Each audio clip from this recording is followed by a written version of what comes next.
I finally finished the book Strangers by Taichi Yamada, and I really enjoyed it. It really felt very fast paced. So, like, 1 minute he's talking about his emotions, the character's emotions, and the next minute it's like you're straight into some action, and then we're like straight into a scene, like contemplating what just happened, and then we're back into more action, and it's like it's really, really quick.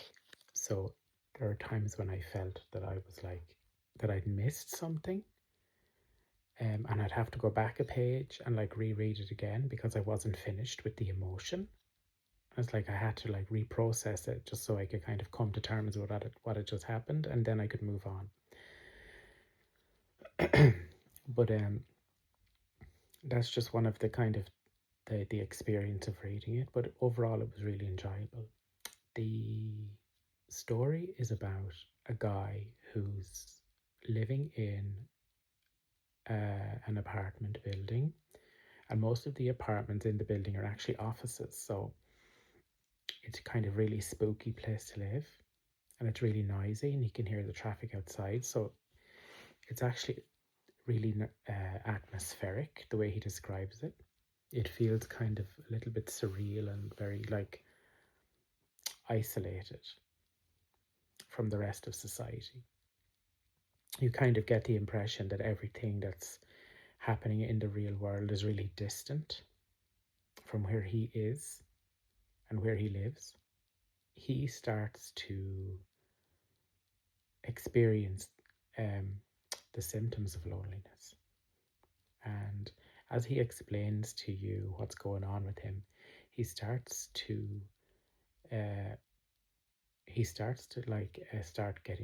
starts visiting his dead parents. So his parents are dead a long time, and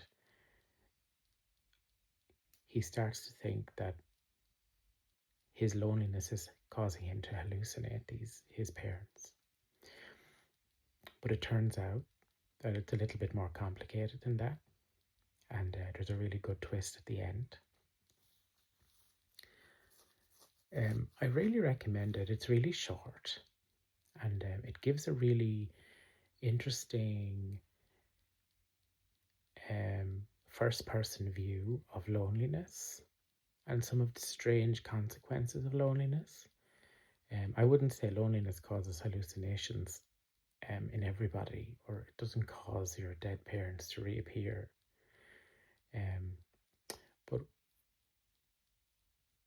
But it's a really provocative concept.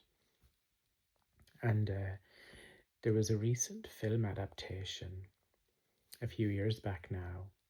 It was called All of Us Strangers, and the main guy's love interest was actually gender swapped.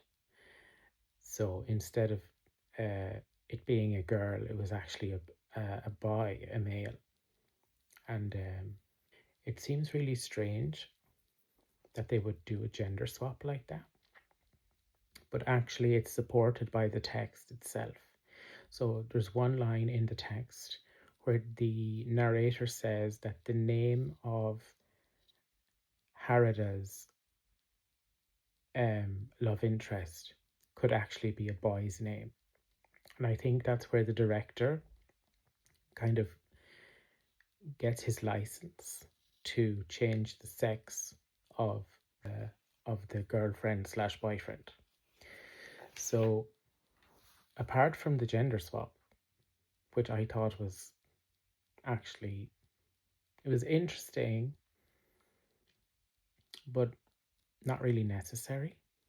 And now thinking back on it, I'm wondering why the director did that. But the plot is also really different. The story actually works out completely differently than what's specified in the book. So the director took quite a bit of artistic license in interpreting the book. I think the concept is strong enough that it can support an alternative narrative. Like you could you could transpose the same concept into a different story, into a very different environment as well, and it would still work. It can survive reinterpretation. I'd give the book 4 out of 5. The reason it doesn't get 5 stars was because there were times when I just felt it was a little bit unnatural, and I think that's probably more to do with the translation and the cultural difference between, let's say, the Anglosphere and Japan. Like, there were just times in the book where the prose felt a little bit naive, and again, you know, maybe that's a cultural difference. As for the cultural references, they all kind of made sense to me. There wasn't so much cultural specific context in the book that it would make an English translation difficult to follow. The director of the film adaptation thought it was kind of strong enough to support a big screen production, and I agree with that. I think it's but again, I think it's the concept that kind of carried it. The story itself is quite short, so I would say that this novel is in the category of a concept novel.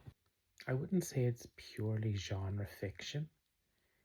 It has a literary quality to it, and again, I think it comes from its strong use of concepts. Yeah, so that's my verdict. Yeah, so onward I go. What next? I think I'm going to read, novel-wise, I'm going to read Crime and Punishment by Dostoevsky. Non-fiction-wise, I'm in the middle of a British history text. And we'll see how that goes.